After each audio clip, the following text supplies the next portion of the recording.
Assalamualaikum warahmatullahi wabarakatuh. Waalaikumsalam warahmatullahi wabarakatuh.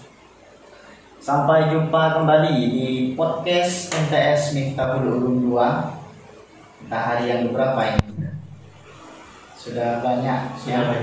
Sudah kesekian harinya. Iya, tapi alhamdulillah kita sampai sekarang tetap istiqomah, tetap konsisten untuk menjalani kegiatan-kegiatan yang insya Allah akan dinilai positif oleh Allah Subhanahu wa Ta'ala.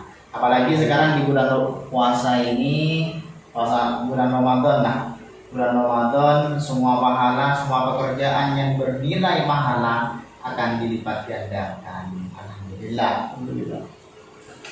Pada kesempatan kali ini kita kedatangan narasumber Ustadz Abdul Razak SOS dengan tema pentingnya harmonis. Jadi dalam kehidupan ini memang keharmonisan antara sesama, antara manusia pastinya itu adalah sesuatu yang sangat penting. Bahkan di masyarakat itu keharmonisan itu bisa dikatakan hal nomor satu mungkin ya. Karena mungkin setiap manusia itu pasti harus berdampingan. Tidak bisa hidup tanpa hidup sosial, itu tidak bisa.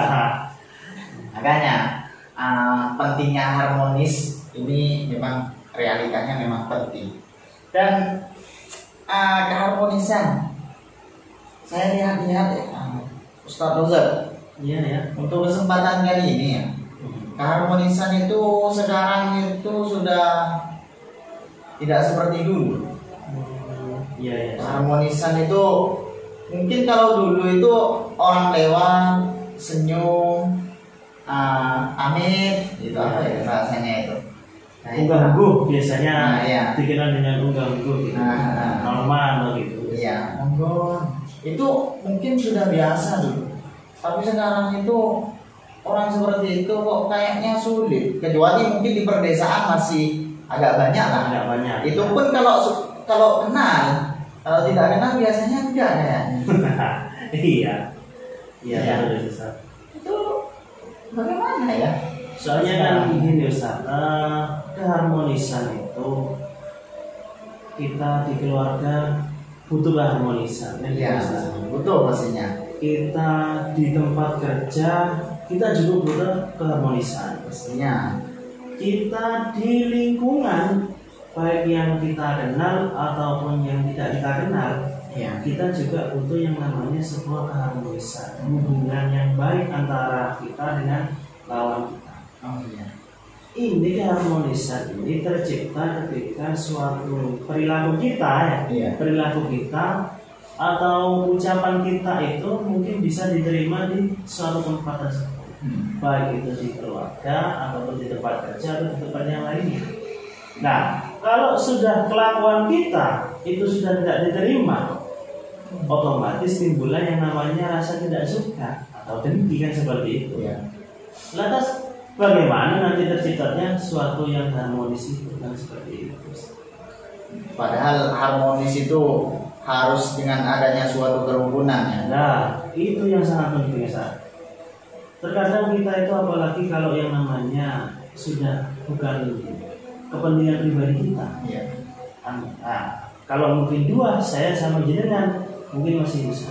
Tapi kalau sudah banyak orang dengan pemikiran yang berbeda, ya kan, dengan kemauan yang berbeda, meskipun dikatakan dalam satu tujuan. Kalau sudah terciptanya nanti itu awalnya sudah tidak baik-baik saja, saya ingin ini, si A ingin ini, si C ingin ini. Nah, ternyata dalam keputusan tersebut nanti kepulauannya seperti ini, lantas kita kan timbul rasa tidak suka atau istilahnya gondok di hati. Keinginan saya tidak keturutan, nah kan seperti itu. Akhirnya nanti dalam satu kerja, oh kemarin bukan keinginan saya, nah itu sudah tidak terciptanya suatu yang harmonis dan seperti itu sih. Sama di keluarga juga seperti itu. Nanti kalau bicaranya tidak sesuai, nah, nanti ini cocok, ini tidak cocok. Nah, karena kita itu apa ya? Apalagi kalau di lingkungan keluarga yang setiap hari ketemu, ya kan? Pasti lain rasanya itu kan? Ya, pasti lain. Dengan pemikiran yang berbeda, meskipun satu keluarga, itu sudah kalau tidak terciptanya sesuatu yang harmonis, pasti. Ya katanya mungkin ada yang bilang kalau hubungannya tidak baik, yang pertama rezekinya bisa seret kan seperti itu, Ustaz. Iya seperti itu. Nanti ya yang kedua nanti gampang terserangnya penyakit baik mental maupun penyakit badannya itu. Nah, seperti itu, Ustaz. Iya. Itu sebenarnya sangat bahaya, Ustaz. Tentang masalah ketika tidak adanya keharmonisan akan timbul benci, apalagi satu rekan kerja itu ketika si A, umpamanya saya, benci pada jenengan, setiap sesuatu yang dilakukan jenengan pasti salah nih, pasti salah. Tidak ada benarnya orang, pastinya itu salah itu. Sampai muncul statement orang yang menyukaimu tidak butuh itu kan? Orang yang bencimu tidak perlu apa yang dijelaskan kepada orangnya. Apapun yang dijelaskan, apapun yang diperlakukan.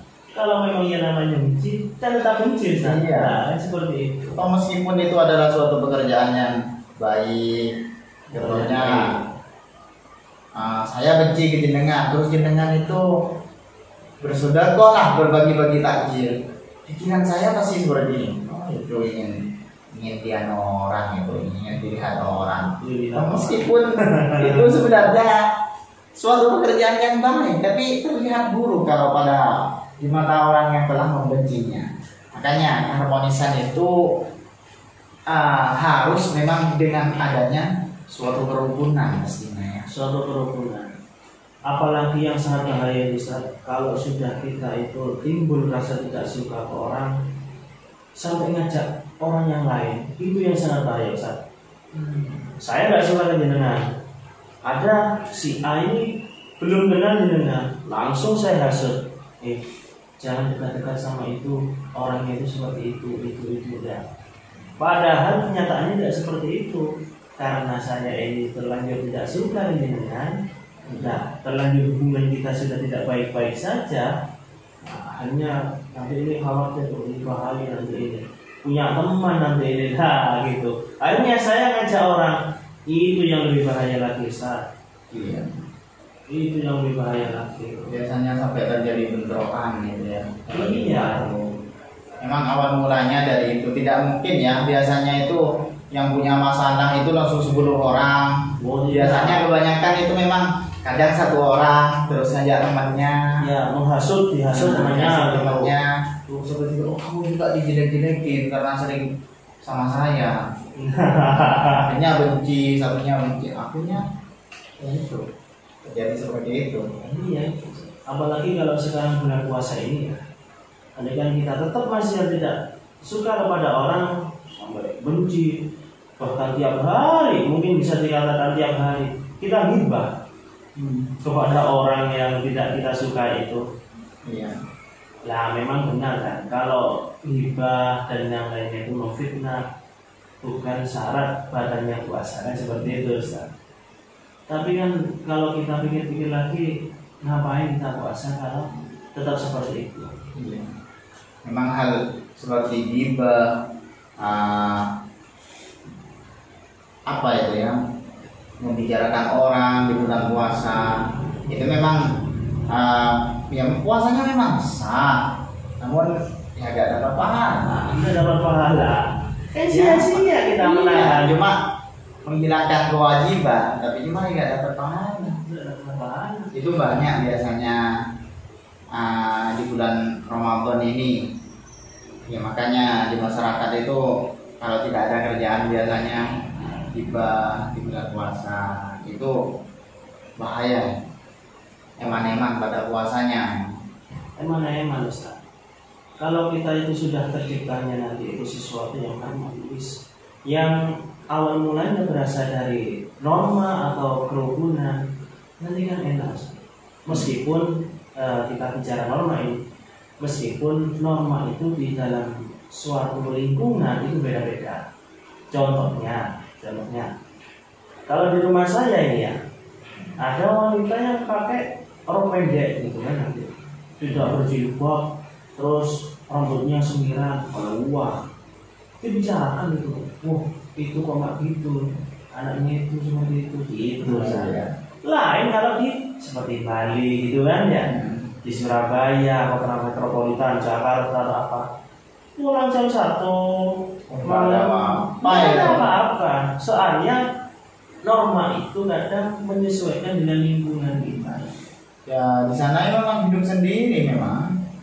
Di Bali, di kota, di Jakarta itu pastinya. Sampai saya kan pernah ke Jakarta itu selama kurang lebih 5 hari ke rumah saudara ini. Ada kawinan, hajatan. Kalau di desa itu kan pastinya orang-orang itu kan ngumpul semua. Iya, ngumpul semua. Saya kan di sana ya sama keluarga juga sebagai tamu. Kalau orang di desa, kalau tamu itu kan pastinya disuruh tidur, disuruh enak. Kalau di sana, disuruh juga jadi anu juga, suruh apa? Bawa makanan, bawa barang.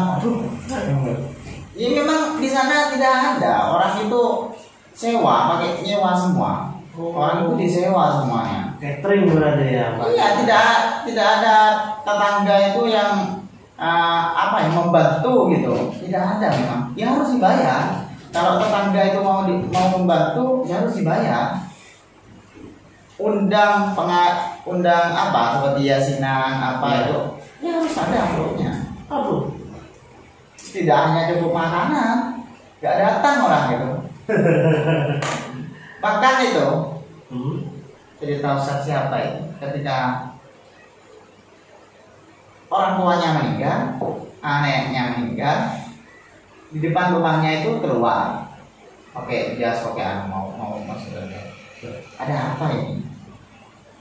Orang mati tidak tahu di depan rumahnya kok rame-rame. Mbak saya mati.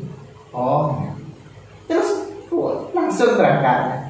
Nggak ikut nyelawat? Nggak ikut nyelawat, ya. Nggak kaget, nggak apa. Oh, mati. Itu tahu aja mak. Ekspresinya. Memang kalau di kota itu memang parah. Kalau masalah sosialisasi ya, harmonisan itu memang yang sangat dijalankan itu di perdesaan. Iya. Ya mungkin itu cuma daerah yang saya tempati, mungkin di daerah lain mungkin tidak seperti itu. Ini memang kebanyakan memang seperti itu kalau memang di perkotaan. Jadi ya bersyukurlah kalau kita itu hidup di desa. Iya. Ya, karena kita merasakan apa yang dinamakan dengan sosialisasi, gotong royong, saling mengerti sesama tetangga, itu pastinya ada. Kalau di kota itu menyinggung antara tetangga itu jarang memang, tapi cuma itu nafsi saja. Iya, hidup sendiri-sendiri. Mau pulang jam 3 perempuan itu ada apa kalau di kota, hidup sendiri gitu. Ini lagi yang terbaru Ustaz. Sekarang ini kan musimnya tadarus kan ya. Nah, kan tidak semua orang itu baca Al-Qur'annya itu benar gitu. Tajwidnya pas gitu kan, makhorijul hurufnya pas, kan tidak semuanya orang bisa. Nah, kemarin itu seperti itu. Nah, ada anggapannya orang di sana itu tadarus kan. Terus kan sekarang ini mungkin beberapa pondok kan sudah bulanan gitu kan ya. Nah, anggaplah santri, terus ngaji juga, tadarus juga, gitu kan ya. Lalu jadi perbandingan kan. Lalu ada orang sana juga, tapi anggaplah orang itu agak sepuh gitu kan ya. Pas bilang seperti ini, kok ngajinya nggak enak, nggak seperti itu lah gitu. Gimana nggak mau perasaan Ustaz? Iya. Kan iya. Ini pasti perasaan kan. Anggaplah kita itu yang mau ngaji saja itu sudah alhamdulillah. Seperti itu. Kenapa harus nanti perbandingkan dengan yang ini. Nanti kalau ngajinya tidak tepat itu seolah-olah dosa besar kayak gitu. Seolah-olah tajwidnya tidak tepat itu dosa besar gitu. Mau horizon hurufnya tidak tepat, tambah dosa besar lagi seperti itu. Dan kita sudah tidak asing lagi kalau dibiasa Bismillahirrahmanirrahim. Nah, kan itu kan sudah banyak, sudah biasa. Tapi kan kalau kita selaku orang yang biasa bertoleransi, mengedepankan rasa tidak nyaman, gitu kan? Maksudnya kan kalau kita orang yang mengedepankan rasa tidak nyaman, tidak enak. Oh, saya mau mengungkapkan seperti ini, saya mau bicara ini, saya tidak enak, gitu kan? Kan ada orang seperti itu. Selain dengan orang yang kalau sudah tidak sesuai dengan dirinya, kok begini, langsung dia bicara tanpa difilter dulu sudah, dan gitu. Akhirnya menyebabkan yang namanya itu entah dari timbulnya tidak keharmonisan antara teman atau antara tetangga atau antara di lingkungan sekitar, kan seperti itu. Iya, itu memang tantangannya sangat besar, tantangannya sangat berat, dan itu memang sesuatu yang sangat dikhawatirkan oleh kebanyakan ya para santri. Memang sangat dikhawatirkan hal seperti itu ya, karena ya sebenarnya memang risiko sih tentang seperti itu, menghadapi seperti orang seperti itu memang risiko di luar, karena orang memang berbeda-beda. Tapi sebenarnya itu salah, orang seperti itu salah. Tapi cuma andaikan sudah terjadi seperti itu, nah sebagai para santri ya harusnya kita ya pastinya tidak boleh membalas kamu seperti itu, tidak boleh. Caranya itu pasti kan berbeda. Bagaimana? Ya mau tidak mau kita harus berusaha biar lebih. Itu kalau dijadikan motivasi, insya Allah lebih baik pada santri itu. Tapi ya sebenarnya hal seperti itu kadang takutnya itu jatuhnya itu pada orang yang mentalnya tidak kuat. Akhirnya awal mulanya dia ikut tadarus, ada omongan seperti itu, pas gak ikut tadarus. Iya, kejadiannya seperti itu. Makanya itu motong sudah rasanya motong. Besar, saya tidak mau ngaji lagi lah. Nah itu makanya orang itu tidak sama. Itu cuma sebagai kepada kita sama santri itu buat sebagai tameng, takut terjadi seperti itu. Dan umpamanya kita berada di posisi orang atau masyarakat, maka jangan sampai terjadi seperti itu. Jangan sampai kita membanding-bandingkan orang. Soalnya setiap orang tidak ingin dibanding-bandingkan. Orang itu berbeda-beda. Anak saja itu tidak mau dibanding-bandingkan, apalagi orang, apalagi sama orang lain, sama sesama anak.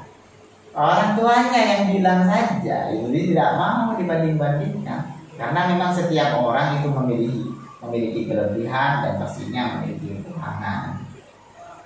Seperti itu. Iya, intinya pokoknya pada kesempatan kali ini saya cuma mau berpesan, kalau sudah terciptanya sesuatu yang tidak harmonis, pasti terciptanya perasaan yang dengki. Itu sudah pasti. Karena kan awal mulanya tidak harmonis kan pasti timbul rasa tidak suka atau rasa dengki. Makanya saya kepada pemirsa semuanya, timbulkan rasa yang harmonis itu. Kalau memang ada apa-apa, lebih baik kita bicarakan dengan halus, dengan sopan, sesuai dengan norma yang berlaku seperti itu. Ya, tidak menimbulkan perasaan atau nanti itu luka di belakang. Tidak usah membicarakan kejelekan orangnya itu lewat di belakang. Dan lebih baiknya kita panggil orangnya, kita duduk bersama, kita lakukan bersama. Kenapa kok seperti ini, seperti ini ya. Meskipun itu memang sulit ya, manusia itu memang sulit kodratnya atau sulit untuk mengalah. Untuk mengalah. Biasanya rasa egonya itu sangat tinggi. Sangat tinggi. Untuk meminta maaf terlebih dahulu, salah ataupun tidak, meminta maaf terlebih dahulu biasanya memang sulit. Tapi itu memang hal yang memang benar, dan ya memang sesuatu yang benar itu memang terasa pahit. Qulil haq walau kana murran. Makanya katakanlah sesuatu walaupun itu pahit. Qulil haq, katakanlah sesuatu yang benar walaupun itu pahit. Memang sesuatu yang benar itu memang menyakitkan. Makanya, tapi ya semoga kita semuanya masih tetap diberikan kesehatan, keharmonisan antara sesama dengan tetangga lebih-lebihnya, karena kita pasti akan membutuhkan tetangga kita toh di setiap waktu pastinya. Meskipun sekarang mungkin tidak butuh, ya 1 hari 2 hari kebelakang kita akan butuh pasti pada tetangga kita, lebih-lebih keluarga, mertua jangan sampai bertengkar, jangan sampai, soalnya banyak itu biasanya bertengkar sama dengan mertua, alhamdulillah. Mau kita jaga dari itu semua. Mungkin pembahasan kita cukup sampai di sini ya Ustaz. Iya, cukup. Ya. Dan dari kami mungkin apabila terdapat banyak kesalahan, mohon maaf yang sebesar-besarnya. Kami di sini sama-sama belajar, bukan ingin menggurui. Jadi apabila nanti ada kesalahan, mohon dikoreksi, mohon diberitahukan kepada kami agar kami bisa menambah wawasan juga ke depannya dan bisa memperbaiki. Mungkin cukup dari itu, mungkin cukup dari kami. Itu saja. Wassalamualaikum warahmatullahi wabarakatuh. Waalaikumsalam.